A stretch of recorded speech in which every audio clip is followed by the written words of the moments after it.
The views and opinions expressed on America's Workforce Union podcast and its digital media channels are solely those of the speakers and do not necessarily represent the views and opinions of the producers or sponsors. Welcome to the America's Workforce Radio podcast, the flagship production of the American Workers Radio and Podcast Network, where organized labor and its never-ending fight to protect the rights of the American worker come first. Now, presented by LIUNA, Laborers International Union of North America. Here's your host, Ed Flash Ferenc. 30,000 healthcare workers are prepping to walk out this Thursday in California. Latest numbers on the job market release. One thing to note, more working part-time. And today on the show, the Chief Broadcast Officer for SAG-AFTRA and the latest from the Economic Policy Institute. Welcome to the Monday, May 11th edition of America's Workforce, where we are available on at least 5 platforms, including YouTube, Apple Podcasts, iHeartRadio, Spotify, and Pandora. We have 2 guests on the show today. Our first guest is Mary Cavallaro. Mary is the Chief Broadcast Officer for SAG-AFTRA's News and Broadcast Department. She is responsible for overseeing the negotiation and administration of more than 250 labor agreements between the union and network and local broadcast employers across the nation.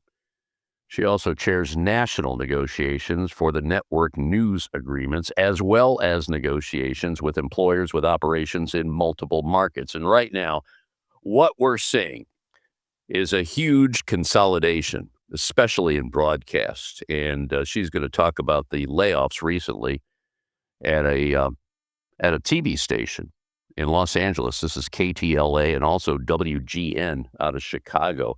What we're seeing are big conglomerates essentially becoming bigger. And when they become bigger, there's more and more people laid off. And her job is to preserve whatever's in those contracts. And also, the other part of this is to organize these outlets, because if you don't have union protections, well, you're seeing what's happening, especially in a lot of the markets that do not have union protections.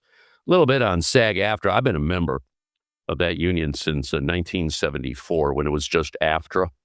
They merged with the Screen Actors Guild about 12, 13 years ago. And right now, SAG-AFTRA represents approximately 160,000 actors, announcers, broadcast journalists, dancers, DJs, news writers, news editors, program hosts. How about this? Puppeteers, recording artists, singers, stunt performers, voiceover artists, and other entertainment and media professionals. The website you want to go to is SAG-AFTRA.org. Margaret Poydock will be joining us on behalf of the Economic Policy Institute later in the show. That's EPI.org. Now, Margaret's been with the organization for about 10 years. She is a senior policy analyst, works on issues of unions, labor standards, as well as strikes. And, we've got some good news to report today. Last year, and Margaret's going to get into detail on this, last year, 16.5 million workers in the country were represented by a union. That's an increase of 463,000 from 2024, and the highest number of unionized workers in the country in 16 years. Now, that number, the 16.5 mil, account for 11.2% of all wage and salary workers, up from 11.1% the year before. Now think about this. With all the attacks on unions, especially in the federal sector, that is pretty amazing. What we're seeing happening in America right now is a pushback by workers saying, you know what? Enough is enough. My wages are going down. I'm losing my benefits. I need to join a union. That's what's happening. That's what's happening, and Margaret's going to talk about that as our second guest right here on the show. Now, a brief look into the world of labor. The segment brought to you by Boyd Watterson Asset Management. You can find more at boydwatterson.com. About 30,000 healthcare workers are preparing to walk off the job this Thursday, May 14th. They're across the University of California hospital system in what could be the latest in a growing wave of healthcare sector strikes. The workers, vocational nurses, medical assistants, MRI techs, and other staff organized with AFSCME Local 3299 have been without a contract since 2024. The union says the UC system unilaterally implemented a healthcare plan without bargaining and refused to negotiate over housing benefits, prompting unfair labor practice charges, a number of them. About 13,000 union members have left the system since the pandemic, and the union says remaining employees sometimes face patient ratios which are double the state's recommendation. Mind you, healthcare sector strikes rose 58% last year compared to 2024, even as total work stoppages across all industries declined. This according to Cornell's Labor Action Tracker. Earlier this year, employees at New York City hospitals and Kaiser Permanente locations in Los Angeles and Hawaii stopped working for several weeks over similar concerns. Now, the university has countered with a proposed 32.3% wage increase going through 2029, but the union says the offer does not address the staffing crisis driving burnout and turnover. So right now, 30,000 healthcare workers could be walking out this Thursday. U.S. job openings held essentially flat at 6.9 million in March, just another sign that the labor market remains sluggish even before the full economic impact of the war in Iran. The report offered mixed signals. Layoffs rose, but hiring improved and more workers quit their jobs, typically read as a sign of confidence that better opportunities are available. Job openings have declined steadily since peaking at 12.3 million in March of 2022. Now, the April jobs report came out on Friday, and it showed employers added 115,000 new jobs, unemployment holding at 4.3%. But when you look deeper into the numbers, there's a couple of things that are rather concerning. The number of people employed part-time increased by $445,000 to 4.9 million in April. Now, these individuals would have preferred full-time employment, but were working part-time because their hours had been reduced. And you know what that means? No benefits. Nope. Healthcare in April added 37,000 jobs. Retail trade, 22,000 jobs. And how about this? Federal government employment continued to decline in April, down by 9,000. Since reaching a peak in October of 2024, federal government employment is down by 348,000, or 11.5%. All right, we're going to take a quick break. When we come back, the Chief Broadcast Officer of SAG-AFTRA. Once again, you're listening to America's Workforce. You're listening to America's Workforce with Ed Flash Ferenc. It takes LiUNA to power North America with affordable energy. The men and women of LiUNA, the Laborers International Union of North America, have the skills needed to build and maintain oil, natural gas, nuclear, solar, and wind projects that are shaping America's energy future. From new energy tech to retrofitted facilities, LiUNA members do it all. Find out what it takes to be powered by LiUNA at liuna.org. That's liuna.org. America's Workforce is presented by the Laborers International Union of North America. Feel the power right now at liuna.org. America's Workforce is brought to you in part by the Communication Workers of America. You can find more at cwa-union.org. America's Workforce is brought to you in part by the Iron Workers. You can find more at ironworkers.org. American workers are sick of struggling to get by. It's time to get ahead. In the Teamsters Union, workers are winning industry-leading contracts, historically high wages, fully paid health care, and retirement benefits you can count on. Across the country, Teamsters fight alongside our brothers and sisters to secure a better life. It's what we've been doing and how we've been living for more than a century. When we fight, we win. Join us. Be a Teamster. Now, back to America's Workforce. Here's Ed Flash Ferenc.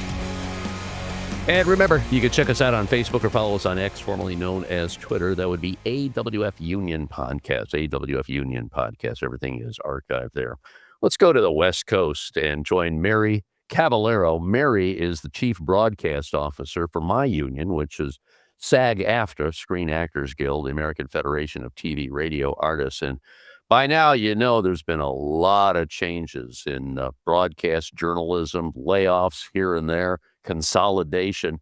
And Mary is in the middle of it all, trying to sort it all out and preserve as many jobs as possible. You throw in artificial intelligence, my God, sky's the limit here. We got to protect those jobs. Mary, welcome to America's Workforce. Thanks for joining us today. I want to get into all of that and, more importantly, what we can do to slow it down because, there's changes every day, not for the better, I might add. We saw what happened, especially in the newspaper industry. But a little background on yourself. I mean, you're in a tough position right now. Let's start right there. Go ahead. Sure. And just like one correction, I'm actually based on the East Coast.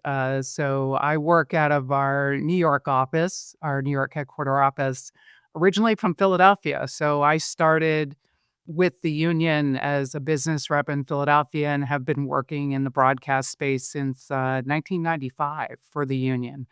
So I've seen a lot in terms of what consolidation has been happening since 1996 was the big year for consolidation. So I oversee the union's jurisdiction across the country for news and broadcast.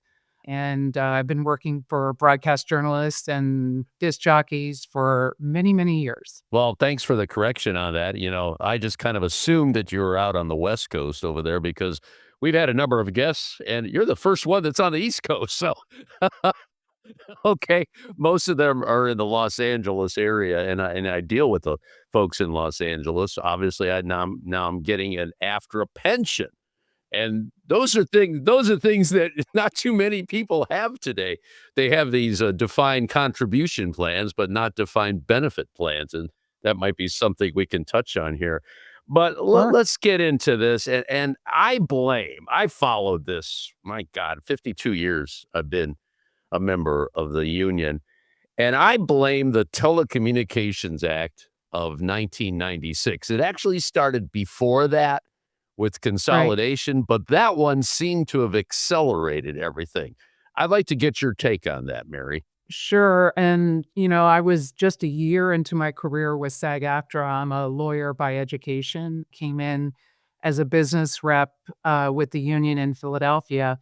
And I was there when KYW News Radio, which was a Westinghouse all-news radio station, the CBS takeover of those Westinghouse stations and television stations.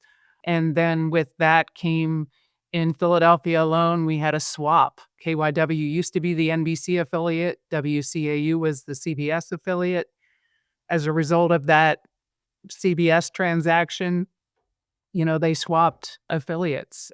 I started to see it there. My introduction to union bargaining was all about how CBS is going to use its radio people on TV, how CBS was going to be using radio people across different stations. You had news people at KYW that you could use on the sports talk station and vice versa.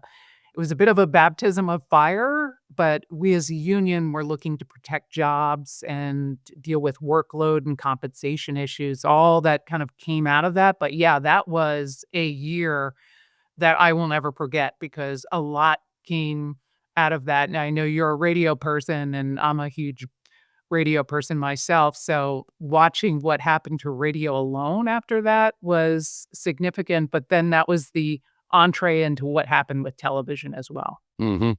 It's funny you bring up KYW because KYW was a station, a very powerful station in Cleveland back in the 60s and 70s. Right. I used to listen to them, and they were a 50,000 watt station, and they are now WTAM. They're still a 50,000 watt station, but I remember when that move happened. But yeah, there's some legendary radio stations out there. KMOX in St. Louis is another Oh, yeah. one. Yeah. And then Yeah. and primarily I know the shift happened because I think it's the Mississippi River is like the guiding line there, and they all start with a K going west and then a W going to the east. Yeah. But KYW was an exception. But KDKA. KDKA KDK and is the Pittsburgh, other yeah. one. That's the Mhm. exception. Yeah, exactly. Mhm. And that was actually the first radio station. So let's talk about this consolidation here. I want to zero in, and I know you as well. Those layoffs here. We can focus on what's going on in the Los Angeles area here. I mean, right now you're trying to do everything possible to slow it down. But why don't you paint a picture of what's going on right now and what you're trying to do about it? So most recently, I think with the announcement from Nexstar that they were going to be laying off people in Los Angeles, it was Chicago and New York with respect to our union market. So that was in advance of the transaction being approved by the FCC. And so we got news of some very, well-known and longtime people who were simply told that their jobs were no longer going to be there. We as a union, one of the things we focus on in our labor negotiations, in addition to what is happening when you're at the station, compensation, benefits, workload, those kinds of things, is what happens in the case of a layoff. So we spend a lot of time looking to improve our severance packages just in this case, that there is a layoff. Those packages, those severance packages, termination pay, notice pay, what happens with your time off? Is that paid out or not? Those discussions at the bargaining table are becoming more and more important these days in our industry. And these companies are coming after, in some cases, our severance packages, looking to make them look more like the corporate standard policy.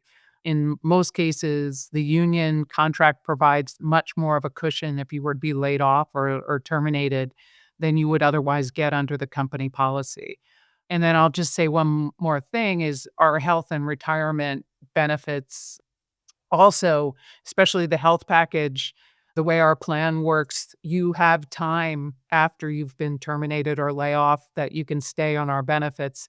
And in some cases, it can be up over a year without having to go into COBRA, just based on the way our benefits work. So really protecting the health of those plans is also important to us. We negotiate contributions from the employer with respect to those plans.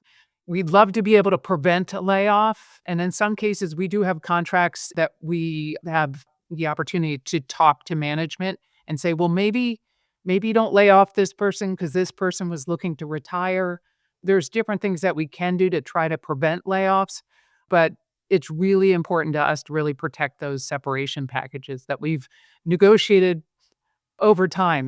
They've been in these contracts for many years, and protecting them has become critical. You mentioned the corporate standard when it comes to this versus what you at SAG-AFTRA put together. Can you explain the difference there for our listeners? I think it's important to point out because, corporations are they're gonna obviously do everything to make it, beneficial to the corporation as opposed to the Right. worker. Can you explain the difference there? Sure. With the separation package in the course of normal business, so like we're not talking about a mass layoff, you can terminate an employee, a corporation can terminate an employee. And in the non-union world, each company has its own severance policy. Some companies don't have their own severance policy, and it's done on a kind of ad hoc basis with each termination or layoff. Most corporations will have some kind of package, and it could be something like 1 week per year or 2 weeks per year. They're all very different. We've seen a lot of corporations cap out how many total severance weeks you can get. In our contracts, if we have a cap, it's on the higher end. It's definitely, in most cases, higher than the company package. In a case of a layoff, corporations may roll out something that's a little bit more of a cushion. They might expand their severance package in the event of what I don't want to say a mass layoff, but something more significant than one person here or two people there. And so that can happen from time to time. But our severance packages, we really aim for 2 weeks per year at a minimum as the standard, uncapped. And there are a lot of people in this industry who, because of their local listenership or their success, have built careers at these networks, at these stations. And for them to wake up one day and be without a job, it's not very easy to just go get another job in this industry. And also, depending on your age, really not that easy. Yeah. And so to make sure that that package is reflective of what somebody needs at that real critical point in their career and their life is super important to us. And I call it kind of the holy grail when I see employers coming knocking and wanting to take away, because at this time in history especially, we have to say no. Yeah, it's sad that we have to talk about severance packages, but that's the reality of the world that we're living today. You got to make it, as palatable as possible. Mary, I got a couple more questions. I want to get back to what's happening at KTLA and WGN and also what the future holds here. Our featured guest today is Mary Cavallaro. She's the Chief Broadcast Officer for SAG-AFTRA, which is my union. My union for, my gosh, actually, it started after and SAG merged about a dozen plus years ago. SAG-AFTRA.org is a website you want to go to. We'll continue with Mary right after this. Once again, you're listening to America's Workforce. This is America's Workforce. More shows available at awfradio.com. It takes LIUNA to build North America's infrastructure. From roads and bridges to schools and skyscrapers, the men and women of LIUNA, the Laborers International Union of North America, build the projects we depend on. From constructing the Freedom Tower on the site of the former World Trade Center to untangling Washington, D.C.'s congested interstate, LIUNA members do the work that matters.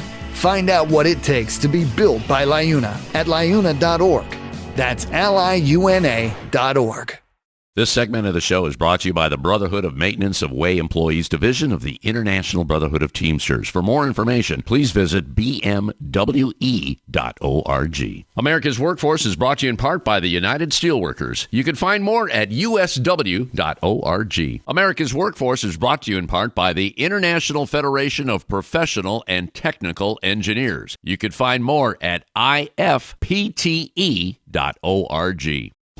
There is unity and strength for workers. We are the USW. We are the USW. The United Steelworkers. The largest industrial union in North America. We represent 850,000 members in the U.S., Canada, and the Caribbean.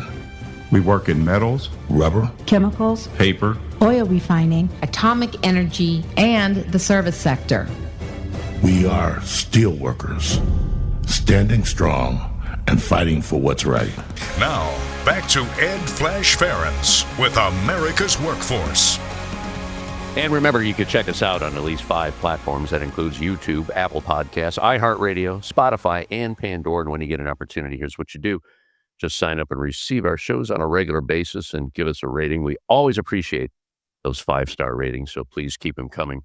We're talking about the broadcast industry today, which is being whittled down. And it's so sad because, oh my God, I spent my entire life in it. And it's really tough to see what's happened here. And a lot of this is consolidation, which has been going on for decades now. SAG-AFTRA, which is my union, the Screen Actors Guild, American Federation of TV Radio Artists, recently condemned the decision by Nexstar Media to eliminate SAG-AFTRA positions at WGN-TV, big station in Chicago, and lay off multiple journalists at KTLA in Los Angeles and at stations around the country. Now, let's talk about what happened here, because we're seeing consolidation, as I pointed out. Nexstar purchased what's called Tegna, which was a competing broadcast outlet. And maybe you could fill me in, because it's a done deal. It's not a done deal. There's challenges to this. Well, there's challenges to everything here.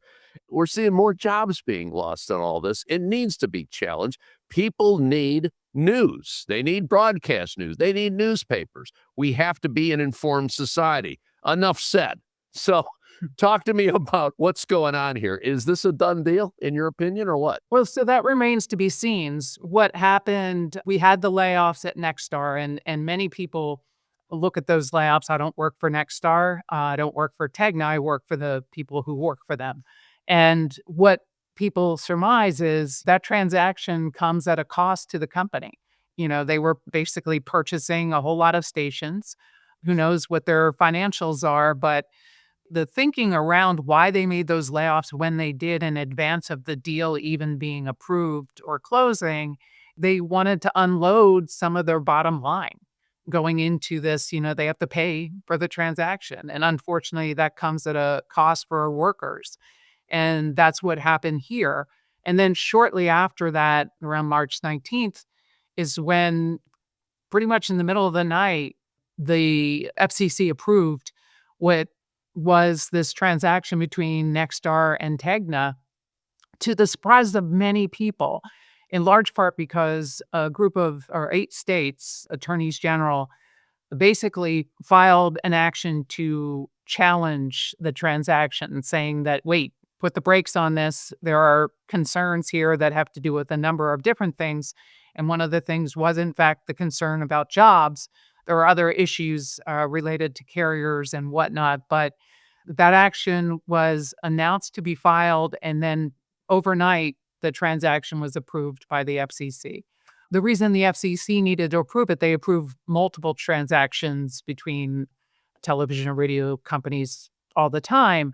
But this transaction, because of the nature of the transaction, this new company, or this company, was now going to be owning over 250 television stations, in many markets, multiple stations, which came up against the ownership caps that the FCC had in place.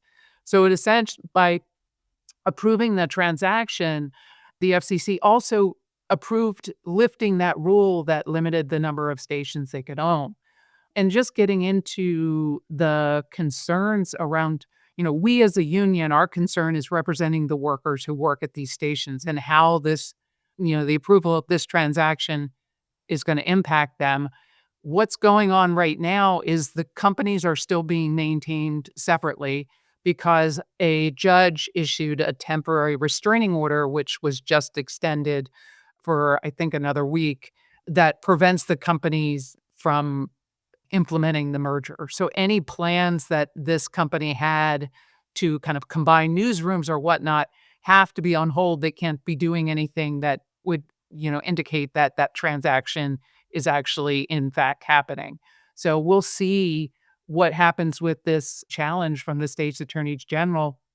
But there are also some senators and others in D.C. who weren't happy with the way that the transaction was approved pretty much overnight. You mentioned the ownership caps, and this sounds to me to be an FCC problem. They moved the goalposts on this. Is that a good way of putting this? That's a very good way of doing it. And, since 1996, we've been watching those regulations be whittled down and whittled down.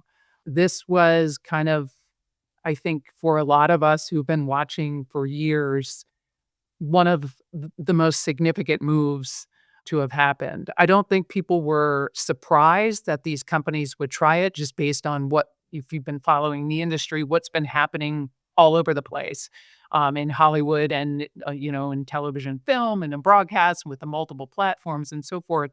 So I don't think anybody was surprised they would try it. But I think there were so many concerns raised about, what this meant for local access to information. You're in a city which has 3-4 television stations that provide you with news, and suddenly you have one owner having ownership of 2 or 3 of them. What does that mean? Is that a reduction in the number of voices that are bringing you the news? Yes, there are big stories in each city, and every station covers them. Mm-hmm. But you want stations to be there covering the big stories, but also looking for those other stories that mean a lot to a local community. And the concern is that if this transaction were to ultimately go through, is this consolidation ultimately going to mean that you'll have 1 or 2 voices left in each market? And for local communities and their access to news, local news, that's very concerning. Yeah. Well, what got my attention, I'm sure it got your attention recently, was the coming demise of the CBS radio network, which goes Mhm. back like 100 years. 100 years. And we're Yes. talking at one time, I think 700 radio stations. So that's part of a different thing that we're talking about right now. And and then also I like to lead into what's going on in Paramount with Skydance, which is Paramount and Netflix and all that kind of stuff. Are you at liberty to comment on that right now? Because I would imagine that's still looking for regulatory approval. I'm very much involved in the CBS News layoffs that just happened. Also, the pending closure of CBS News Radio. I will tell you, I woke up to that news and was stunned. The idea that a legendary broadcast network, kind of like a foundational institution in news and journalism, CBS News Radio, that would just somebody would just decide we're going to do away with it. We don't need it anymore. It was shocking. And just personally, I'll say, as somebody who's been doing this job for many, many years, these are people who I've known for years at CBS News Radio. And I mean, all of them just amazing journalists and really great people. And so our job as a union is to represent them throughout this process, and we continue to do that. There are also a lot of television correspondents that were let go as part of that.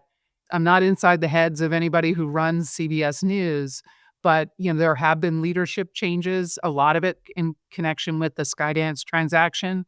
But that is like having, people decide they're going to produce news the way they want to produce news, that maybe they think CBS wasn't doing it the right way. They come in and they make changes, and some of them were pretty significant. We're still watching, what's going to happen there. It's deeply disappointing, and to have people, some of them just stunned, Yeah. because they were either recently re-signed or their bosses were pleased with their work. It was, a difficult time. And just one thing I'll share is, I know I'm talking to an audience of union people. Under our contracts, and not all of our contracts have what is traditionally known as just cause protection. So you can be let go or not renewed, because many of our members have personal service contracts as well as their union contract. We spend a lot of time working with our members to figure out what that looks like for them. So they still may be under contract, but they're being let go in the middle of their contract as part of a layoff. And so we work to support our members throughout that process. It's tough, but we're kind of a shoulder to lean on for them at this really difficult time. Your job is to make the best deal out of a bad situation. That's exactly what your job is, Mary. I think you know that. Yeah. Yeah. Sometimes it is. Sometimes what I try to do, I have those days where I spend improving contracts for people. We're negotiating a lot of first contracts at SAG-AFTRA now in broadcast, which I'm really excited about. So we're taking people who are at a different point in their career and bettering their situation as well. So you have those days where you have the really hard times, those conversations with people who have just let go, but then you win a union election, or you negotiate a first contract for somebody, as we're doing more and more these days, and it's really makes you feel good. Yeah. Well, Mary, we're just about out of time here. I appreciate your passion on this subject, and this is a very difficult job.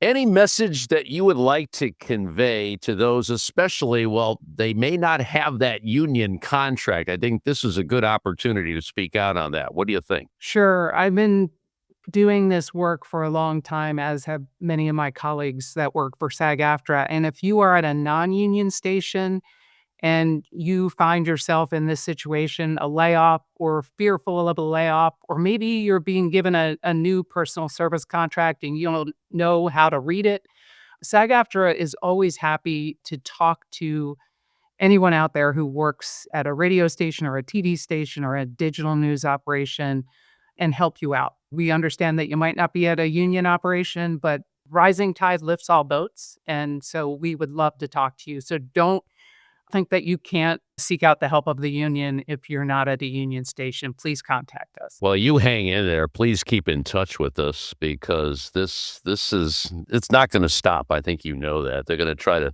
take this to the limit here. You just got to make sure there's as many protections as possible for the workers involved. And I remember that. I mean, I was let go too. That's a tough day. You never forget that day when they show you the door. It stays with you for the rest of your life. It's scary, it's horrible, and it's happening way too often. Mary, thank you so much for joining us. Mary Cavallaro was our featured guest on the show today. She is the Chief Broadcast Officer for SAG-AFTRA, SAG-AFTRA.org for more information. Please keep in touch with us, and most importantly, stay safe, okay? Thank you so much. It's been a pleasure. All right, we're going to take a quick break. When we come back, Margaret Poydock will be joining us on behalf of the Economic Policy Institute, talking about the increase in unionization in 2025. That story right after this. Don't go away. This is America's Workforce. More shows available at awfradio.com. America's Workforce is brought to you in part by the Heat and Frost Insulators Labor Management Cooperative Trust. Find out more at insulators.org/LMCT. America's Workforce is sponsored in part by Boyd Watterson Asset Management, LLC. Find out more about our investment solutions tailored to meet the needs of Taft-Hartley funds at boydwatterson.com. America's Workforce Radio is sponsored in part by the International Union of Painters and Allied Trades, District Council 6, representing painters, glazers, drywall finishers, and sign and display industry workers. They remind you that belonging to a union is your right as an American. The Heat and Frost Insulators and Allied Workers are proud to be a title sponsor for America's Workforce Radio. The Insulators Union is leading the way in the mechanical insulation industry, fire stopping, and infectious disease control. Regarded as North America's energy conservation specialists, these professionals are known for their professional work and dedication. You can learn more about the Insulators Union at insulators.org. Blue Cross and Blue Shield companies formed out of a need to provide affordable health care to teachers, loggers, and miners. We are now celebrating the 60th anniversary of the Blues, developing the National Labor Office to strengthen its commitment to organized labor. Blue Cross Blue Shield's National Labor Office remains focused on America's workers, advocating for affordable and equitable health care, partnering with strategic alliances to provide industry-leading products and services, and proudly serving more than 18 million unionized workers, retirees, and their families. Working hard for America's working families, for the health of America. Learn more by following them at Blue Labor on LinkedIn and X, formerly known as Twitter. Now, back to Ed Flash Ferenc with America's Workforce. And remember, you can check us out on Facebook or follow us on X, formerly known as Twitter. That would be AWF Union Podcast, AWF Union Podcast. Let's talk about something good for a change here. Union organizing. I love it. I love it. I love it. You know, last year, 16.5 million workers in the country were represented by a union, which is an increase of 463,000 going back to 2024. It's also the highest number of unionized workers in the country in 16 years. I'll tell you, this was a surprise to a lot of people, especially with all the attacks on unions, especially in the federal sector.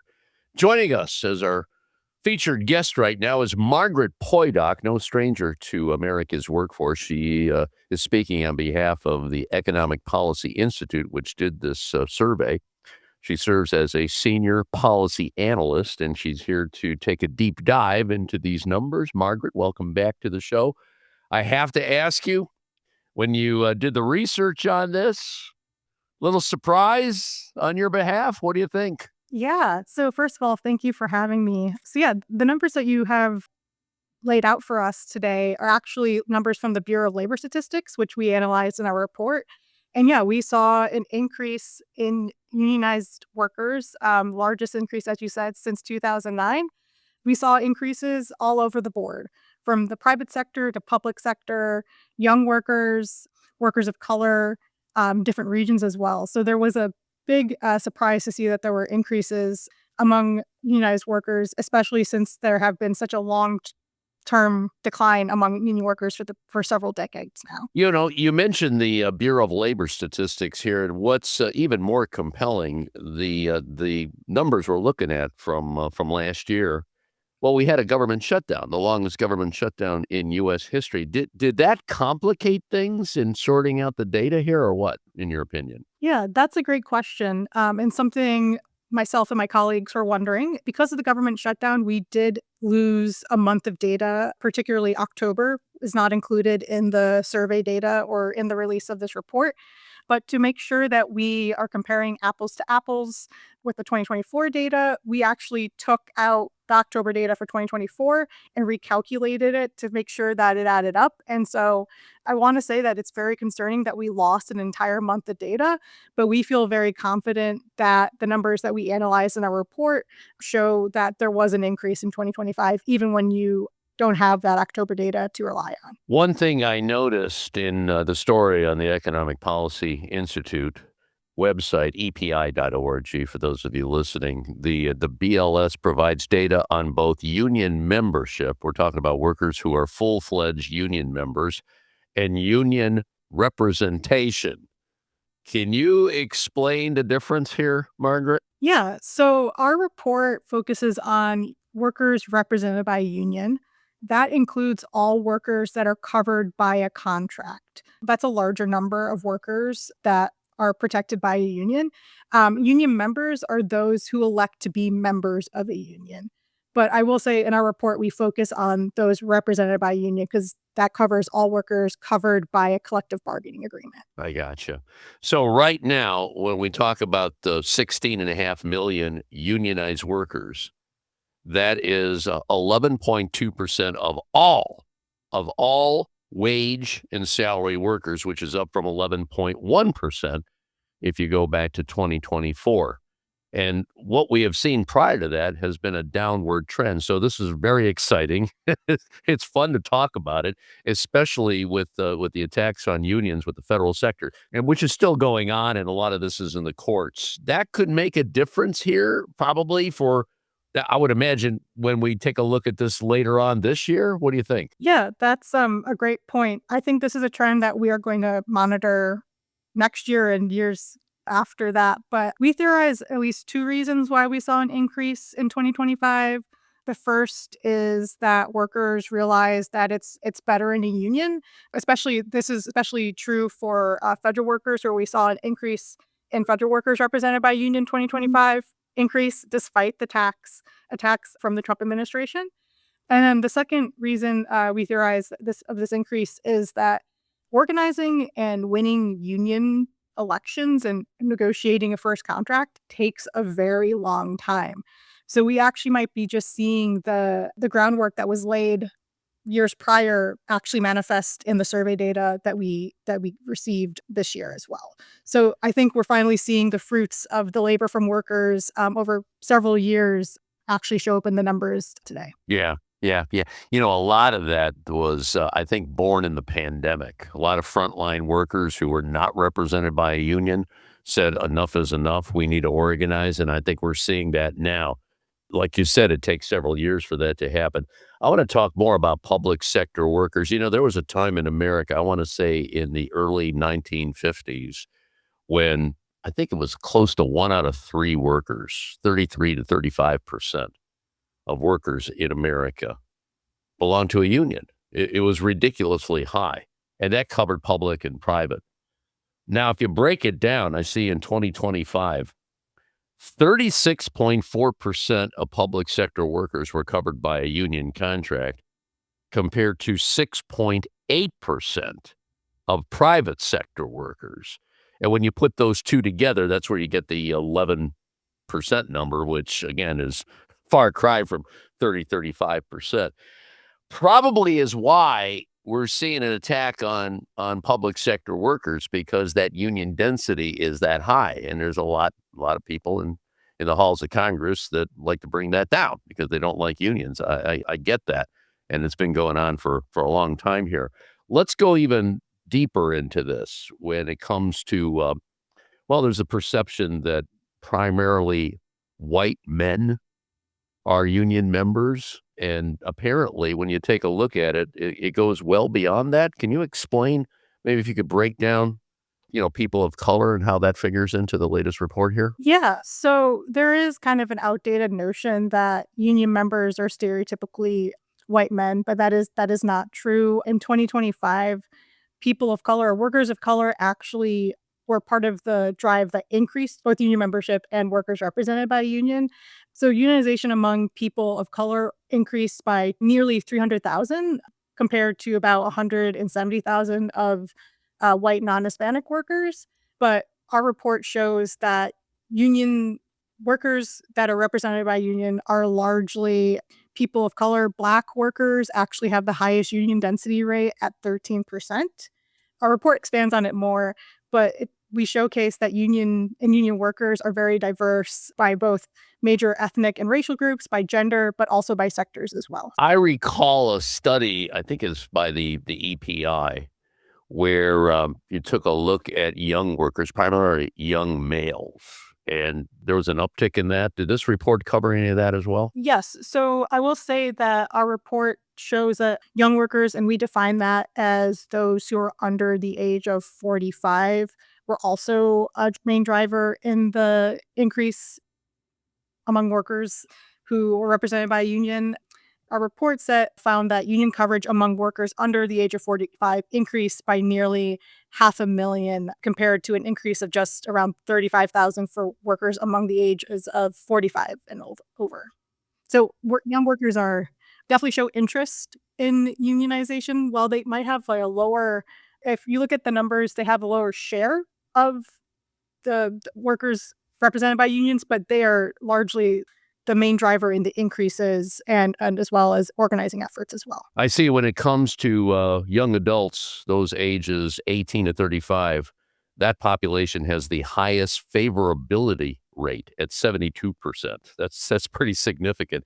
Was that a surprise to you at all when you saw that number, especially with young adults? That's a great question. I think in the context that when you look at the overall favorability rate of unions, it's pretty high. It's upwards of the 60% plus. Overall, unions are just very favorable by Americans. But I think it does hold true because we are seeing a lot of young workers. As you said earlier, they were entering the workforce during the pandemic. They were seeing what unions could do for their workers. And so I definitely think it holds true that young workers have high favorability as well as interest in unions for that reason. The other thing that I pulled out of the report was the fact that more than 50 million workers wanted a union in the last year but could not get one. And that's been pretty steady. And the bottom line is there's so many hurdles to jump over to unionize. The union busting industry is huge in itself. You got right to work states. But the number I'm looking at here, 43% of non-union workers would vote to unionize their workplace if given the opportunity. So that being said, eliminating right to work laws, I noticed that in the report. Is that kind of a recommendation on behalf of the Economic Policy Institute to pave the way for more unionization in America? What do you think? Yeah, that is one of the state policy options that what states can do in light of the gridlock that is on the federal level. Repealing state right to work laws would definitely help workers form unions and sustain unions as well, and potentially have impacts on the number of workers that are represented by a union. Because there really is not, as we have seen, a large policy inaction, I would say, on the federal level is kind of how we got here, where it's made it very hard for workers to form unions and maintain unions because our current labor law does not provide any monetary disincentive for employers not to bust a union or try to interfere with the workers' right to form unions. So I think in our report, we do highlight a few policy solutions on the state level that states can take on while inaction is happening on the federal level. It's funny you bring that up because what's not happening on the federal level is happening at the state level. Any states come to mind that you're aware of that are really taking this to the next level and saying, you know what, if you want a union, go ahead. It's okay. It's okay. We're not going to fight you on that. Yeah. In particular, I want to highlight that there is a campaign in Virginia that is expanding collective bargaining rights for public sector workers in particular. But there have also been states that have expanded public sector rights, but also rights to groups of workers that don't have rights on the federal level. That includes agricultural workers or domestic workers. Another key state policy I would like to highlight is that there are more states enacting laws that ban captive audience meetings, which is when there is a union organizing drive, employers can mandate workers sit through meetings where they're just getting messages on why the union is not for them, why they should vote no on a union. And so there are more states that are banning those types of meetings right now as well. So those are just a few state policies that have been enacted the past couple of years. I like the part in the report from the EPI about the benefits of unions, which we've talked about on the show many, many times. Boosting wages. On average, a worker covered by a union contract earns almost 13% more in wages, actually 12.8% more in wages than a peer in a non-unionized workplace. Also narrows the racial wealth gaps, raise women's wages, creates healthier and safer workplaces, increase in retirement security, fewer voting restriction laws since 2021. Low union density states have passed 44 voter restriction laws, whereas high union density states passed 6 such laws. So many benefits to organizing and having a union at your workplace. Margaret, thank you so much for your time and your dedication. I know you're one of several authors on this report. Just in closing here, any particular area of surprise or something that we need to work on when you put all these numbers together? What do you think? Yeah, I think a final note that I would highlight, and I will preface that is this is something that we are going to monitor for years to come. In the 2025 data, the South accounted for nearly half of all increases in unionization, which that is a surprise considering the policy choices that are currently enacted in the South, like right-to-work laws that actually, make it harder for workers to form and maintain unions. So that was something we were surprised about and something that we are going to keep monitoring, considering there is a smaller sample size when we look at regions of the United States and this union membership data. Oh, that's interesting. Watch out for the South. They're unionizing. I like that. Margaret Poydock, who is a senior policy analyst on behalf of the Economic Policy Institute, just go to epi.org and read this report about what happened in 2025, and hopefully it will continue here. epi.org. Margaret, thank you so much for joining us. Please keep in touch, okay? Thank you for having me. And that'll be it for another edition of America's Workforce. Tomorrow, the Round Rock firefighters in the state of Texas. Until then, all of you have a safe and wonderful day. That concludes another episode of the America's Workforce Radio Podcast. Thanks for listening, and be sure to subscribe so you never miss a show. America's Workforce is a production of Labor Tools and BMA Media Group. Find out more information online at labortools.com.